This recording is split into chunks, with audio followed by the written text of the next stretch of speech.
नमस्कार साथियों, आपका इस YouTube चैनल पर स्वागत है। तो दोस्तों, आज के सेशन में हम लोग देखने वाले हैं गैसों की दरों में विलेयता। लास्ट टाइम हम लोगों ने देखा था ठोसों की दरों में विलेयता।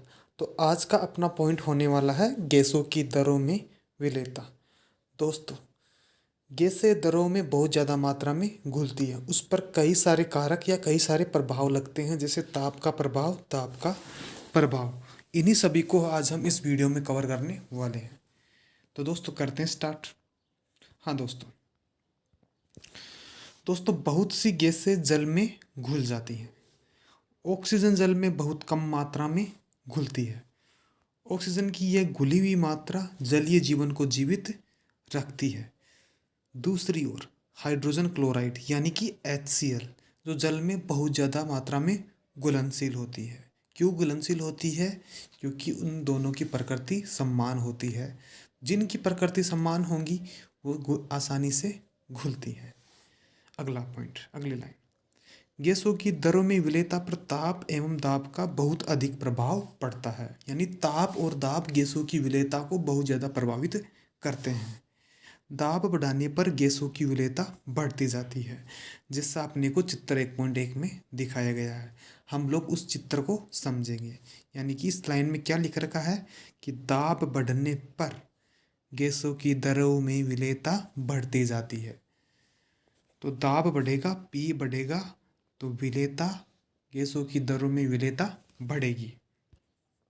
हाँ, अब चित्र पे आते हैं। हाँ दोस्तों, ये रहा अपना डायग्राम। दोस्तों, ये अपना डायग्राम है। इसके अंदर ये जो नीचे वाला पार्ट है ब्राउन कलर का, ये है विलियन। यह क्या है? द्रव विलियन। ऊपर ये जो ब्लू कलर का दिखा रखा है, ये है गैस। ये क्या है? गैस है। ये गैस है, ऊपर गैस है और नीचे विलियन है।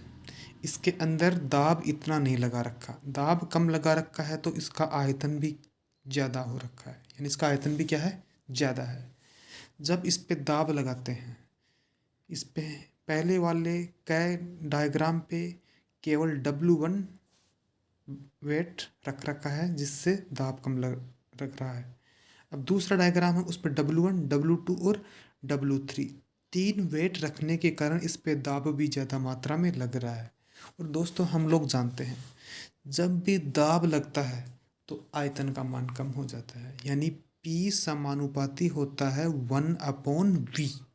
प्रेशर बढ़ेगा तो वॉल्यूम का मान कम हो जाएगा।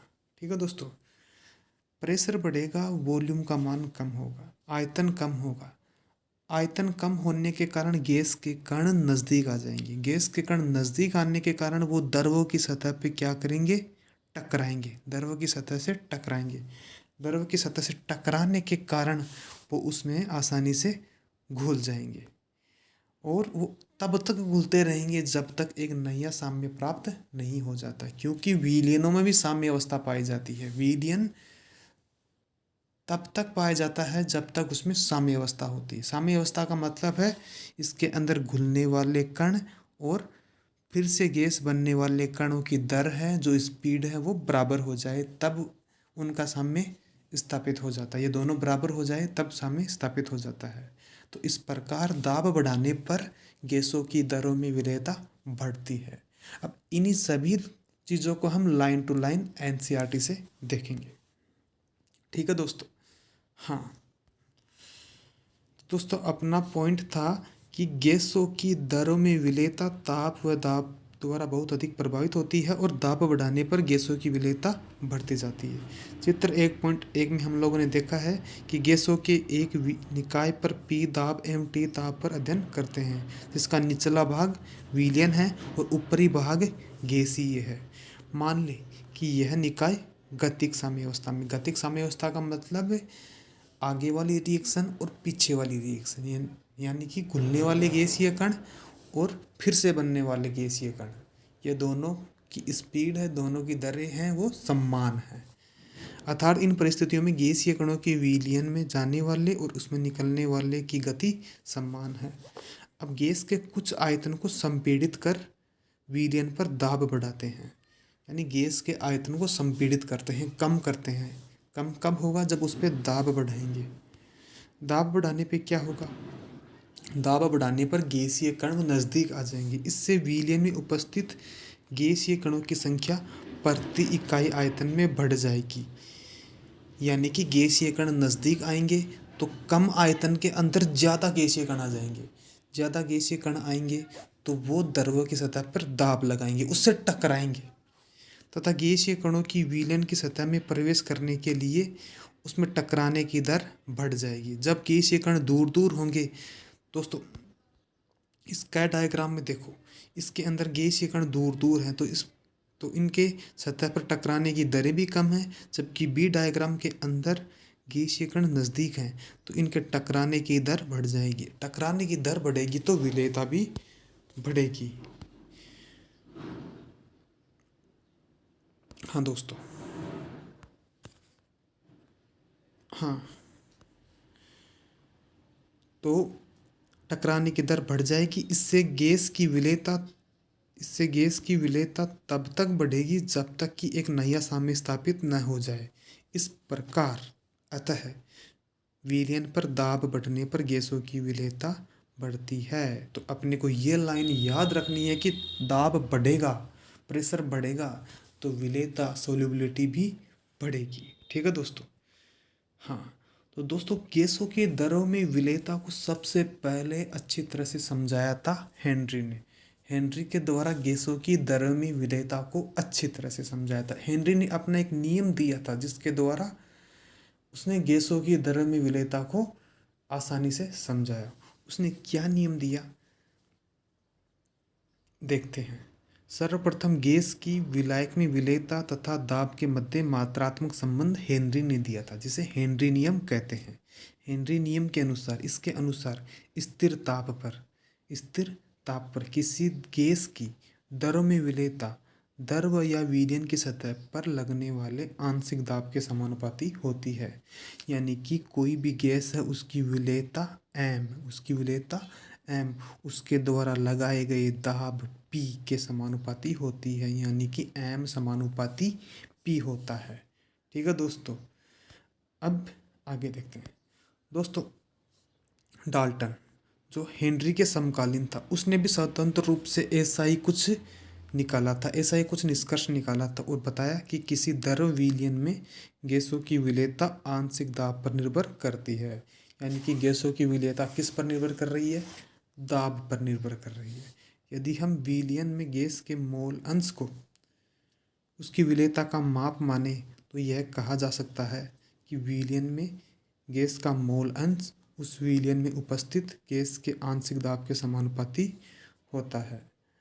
यानी कि गैस की विलेयता को हम लोग यहाँ पे क्या मानेंगे? मोल अंश के रूप में मानेंगे। गैस की विलेयता को किसके रूप में मानेंगे? मोल अंश के रूप में मानेंगे। मोल अंश के रूप में मानने पर उनकी जो विलेयता है वो किस पर निर्भर करेगी? दाब पर निर्भर करेगी। तो इसके लिए हेनरी का जो नियम था उसको थोड़ा सा बदल कर लिखा गया। अब क्या नियम बना? अब हेनरी ने ये नियम दिया कि किसी भी गैस का वाष्प अवस्था में आंशिक दाब उस विलयन में गैस के मोल अंश के समानुपाती होता है। यानी कि P समानुपाती क्या होता है? X। कोई भी गैस है उसका जो आंशिक दाब P किस पर निर्भर करेगा? उसमें घुली हुई गैस की मात्रा कितनी है उसके समानुपाती होता है। किसी भी गैस का वाष्प अवस्था में आंशिक दाब P उस विलयन में गैस के मोल अंश के समानुपाती होता है। यानी P समानुपाती X। अब इस समानुपाती वाले चिन्ह को हटाते हैं तो अपने को एक नया चिन्ह मिलता है, एक नया पद मिलता है KH। तो P बराबर KH X। P बराबर क्या होता है? KH X। तो यहाँ पे KH क्या चीज़ है? KH है अपना हेनरी स्थिरांक। KH क्या चीज़ है? हेनरी स्थिरांक। हाँ दोस्तों, यदि हम गैस के आंशिक दाब एवं विलयन में गैस के मोल अंश के मध्य आरेख खींचे तो हमें चित्र 1.2 में दर्शाया गया आलेख प्राप्त होता है। दोस्तों गैस के आंशिक दाब P और मोल अंश x के बीच में अगर ग्राफ बनाए तो अपने को एक सीधी रेखा, एक स्ट्रेट रेखा प्राप्त होती है। इसका मतलब ये है, जब जब दाब बढ़ाएंगे तब तब विलेयता बढ़ेगी। जब जब दाब बढ़ाएंगे तब तब विलेयता बढ़ेगी। जितना ज़्यादा दाब बढ़ाएंगे उतनी ज़्यादा विलेयता बढ़ेगी। गैस की विलेयता उतनी ही ज़्यादा होगी। अधिकतम दाब पर अधिकतम विलेयता होगी। हाँ दोस्तों, अब आगे दोस्तों, समान ताप पर विभिन्न गैसों के लिए KH का मान भिन्न भिन्न होता है। एक निश्चित ताप पर, एक समान ताप पर विभिन्न गैसों के लिए KH का मान भिन्न भिन्न होता है। इससे निष्कर्ष निकलता है कि KH का मान गैस की प्रकृति पर निर्भर करता है, यानी कि अलग अलग गैस के लिए KH का मान भी अलग अलग होता है। समीकरण 1.1 से स्पष्ट है कि दिए गए दाब पर KH का मान जितना अधिक होगा, दरों में गैस की विलेयता भी उतनी ही कम होगी। दोस्तों, अपनी समीकरण क्या थी? अपनी समीकरण ये थी कि P बराबर होता है KH x। PH बराबर क्या होता है? KH x। P बराबर KH x। अब इसको मैं आगे कुछ इस प्रकार से लिख दूं, KH बराबर P बट्टा x। KH बराबर P बट्टा x, यानी कि x का मान कब बढ़ेगा? जब KH का मान कम होगा, या फिर KH का मान बढ़ेगा तो x का मान कम होगा। x क्या चीज़ है? मोल अंश। x क्या चीज़ है? मोल अंश। और मोल अंश को हम लोग किस रूप में लिख रहे हैं? विलेयता के रूप में। यानी मोल अंश को ही हम लोग क्या मान रहे हैं? विलेयता। गैस की घुली हुई मात्रा को हम किस रूप में ले रहे हैं? मोल अंश के रूप में ले रहे हैं। ये मोल अंश कब बढ़ेंगे? जब KH का मान कम होगा। ठीक है दोस्तों। तो समीकरण 1.11 से स्पष्ट है कि दिए गए दाब पर KH का मान जितना ज़्यादा होगा, दरों में गैस की विलेयता उतनी ही कम होगी। सारणी 1.2 से देखा जाता है कि N2 एवं O2 के लिए, दोनों के लिए ताप बढ़ाने पर KH का मान बढ़ता है, जिसका अर्थ है कि ताप बढ़ने पर गैसों की विलेयता घटती है। इसमें ये बात कह रखी है, ये बात बोली गई है इसमें कि KH का मान कब बढ़ता है? जब ताप बढ़ाते हैं। जब भी ताप बढ़ाएंगे तो क्या बढ़ेगा? KH बढ़ेगा। टेम्परेचर बढ़ने पर क्या बढ़ेगा? KH बढ़ेगा। और जब भी KH बढ़ेगा तब x का मान कम हो जाएगा। x मतलब विलेयता का मान कम हो जाएगा, घुलनशीलता का मान कम हो जाएगा। तो ताप बढ़ाने पर हेनरी कांस्टेंट बढ़ता है तो विलेयता का मान कम हो जाएगा। यानी कि गर्म जल होता है, गर्म जल, और एक है अपना ठंडा जल। गर्म जल के अंदर O2 की मात्रा कम होती है और ठंडे जल के अंदर O2 की मात्रा ज़्यादा होती है। गर्म जल में O2 की मात्रा कम क्यों होगी? क्योंकि इसके लिए KH का मान ज़्यादा है और ठंडे जल के लिए KH का मान कम है। तो इसी कारण से जो जलीय जीव है वो गर्म जल की अपेक्षा ठंडे जल में रहना ज़्यादा पसंद करते हैं। यानी कि मेराइन या वाटर स्पीसीज है वो कहाँ पे ज़्यादा मिलेगी? ठंडे जल के अंदर ज़्यादा मिलेगी। तो यही कारण है कि जलीय स्पीसीज के लिए गर्म जल की तुलना में ठंडे जल में रहना अधिक आरामदायक होता है। क्यों होता है? क्योंकि ठंडे जल के अंदर O2 की मात्रा ज़्यादा मिलती है। O2 की मात्रा ज़्यादा मिलेगी तो वहाँ पे रहना, वहाँ पे सर्वाइव करना भी बहुत ज़्यादा आसान होगा। अब अपनी KH की टेबल दे रखी है। हीलियम के लिए KH का मान 144.97 है, जो बहुत ही ज़्यादा है। यानी कि हीलियम की विलेयता बहुत कम होती है। हीलियम द्रवों के अंदर कम मात्रा में घुलती है। अदर गैसेज हैं उनके लिए KH का मान कम है तो ये कुछ ज़्यादा मात्रा में घुलती हैं। अब KH का मान टेम्परेचर पर डिपेंड कर रहा है। जैसे N2 का 293 केल्विन पर जो KH की वैल्यू 76.48 है, और इसी N2 की 303 केल्विन पर जो KH है वो 88.84 है। यानी कहने की बात ये है कि KH बढ़ रहा है। कब बढ़ रहा है? जब टेम्परेचर बढ़ रहा है। टेम्परेचर बढ़ रहा है तो KH बढ़ रहा है, तो विलेयता भी कम हो रही है, यानी विलेयता भी कम होगी। ठीक है दोस्तों। अब हेनरी के नियम के कुछ जनरल और इंडस्ट्रियल उपयोग देख लेते हैं। इंडस्ट्री में कहाँ पे इनका उपयोग होता है?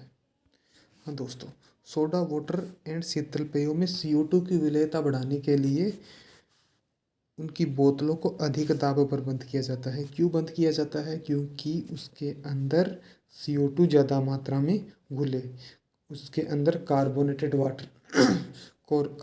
वाटर की मात्रा बढ़े।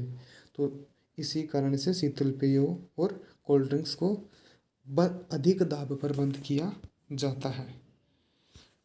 अगला इसका उपयोग है गोताखोर के द्वारा किया जाता है। गोताखोरों में भी गोताखोर क्या करते हैं? समुद्र के अंदर जाते हैं।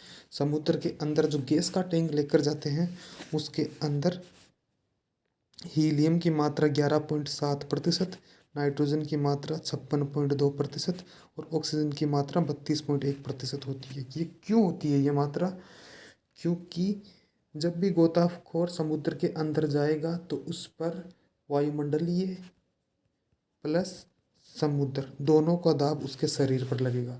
जब दोनों का दाब उनके शरीर पर लगेगा तो उसके शरीर के अंदर ऑक्सीजन के अलावा अदर गैसें भी घुलने की मात्रा बढ़ेगी, यानी नाइट्रोजन भी उसके शरीर में घुलने की पॉसिबिलिटी बढ़ जाएंगी।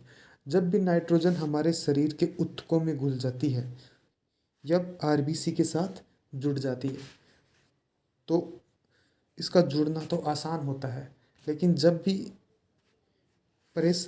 भी वो गोताखोर समुद्र से बाहर आता है तो प्रेशर का मान कम होता है, तो वो जुड़ी हुई N2 फिर से बाहर निकलने का प्रयास करती है। इसके कारण हमारी जो सेल्स हैं, टिश्यूज हैं, वो नष्ट होना प्रारंभ हो जाते हैं। नष्ट होने का मतलब उनमें दर्द होता है, यानी उनमें बैंड्स पड़ जाते हैं।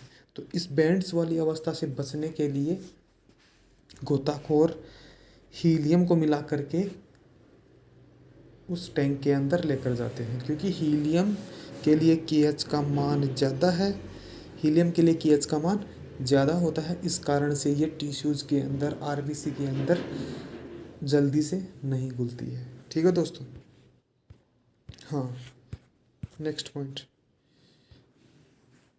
दोस्तों, अधिक ऊंचाई वाली जगहों पर ऑक्सीजन का आंशिक दाब सतही स्थान से कम होता है, अतः इन जगहों पर रहने वाले लोगों एवं आरोहकों के रुधिर एवं ऊतकों में ऑक्सीजन की सांद्रता कम हो जाती है। इसी कारण आरोहक कमज़ोर हो जाते हैं और स्पष्टतया सोच नहीं पाते हैं। ऐसे लक्षणों को एनोक्सिया कहते हैं, यानी कि अधिक ऊंचाई पे जाएंगे तो वहाँ पे O2 की मात्रा कम होती है। O2 की मात्रा कम होगी तो यह हमारे शरीर के अंदर भी कम मात्रा में जाएगी। कम मात्रा में जाने के कारण हमारे शरीर को कम मात्रा में ऑक्सीजन मिलेगी। कम मात्रा में ऑक्सीजन मिलेगी तो हमारी कार्य क्षमता, काम करने की क्षमता कम हो जाएगी और हम लोग एनोक्सिया का शिकार हो जाएंगे। ठीक है दोस्तों। तो ये हम लोगों ने देखा है गैसों की विलेयता पर दाब का प्रभाव। अब हम लोग देखेंगे गैसों की विलेयता पर ताप का प्रभाव। तो दोस्तों, ताप बढ़ाने पर गैसों की विलेयता घटती है, ये मैंने पहले भी बताया था। अब भी देख लेते हैं। ताप बढ़ने पर किसी गैस की द्रव में विलेयता घटती है, क्योंकि घोले जाने वाले गैस के अणु द्रव प्रावस्था में विलीन होकर उपस्थित होते हैं, अतः विलीनीकरण के प्रक्रम को संघनन के समकक्ष समझा जाता है। इस प्रक्रम में ऊर्जा उत्सर्जित होती है और पिछले खंड में हम पढ़ चुके हैं विलीनीकरण की प्रक्रिया एक गतिक साम्य की अवस्था में होती है। अतः सातैली नियम का पालन करना चाहिए, जो कि घुलनशीलता एक ऊष्माक्षेपी प्रक्रिया है। अतः ताप बढ़ने पर विलेयता घटनी चाहिए, यानी कि ताप बढ़ने पर क्या होता है? विलेयता घटती है। ठीक है दोस्तों। तो दोस्तों, आज हम लोगों ने इस वीडियो में गैसों की दर में विलेयता वाला टॉपिक क्लियर किया है। तो दोस्तों ये वीडियो आपको अच्छी तरह से समझ में आया होगा। थैंक यू, धन्यवाद।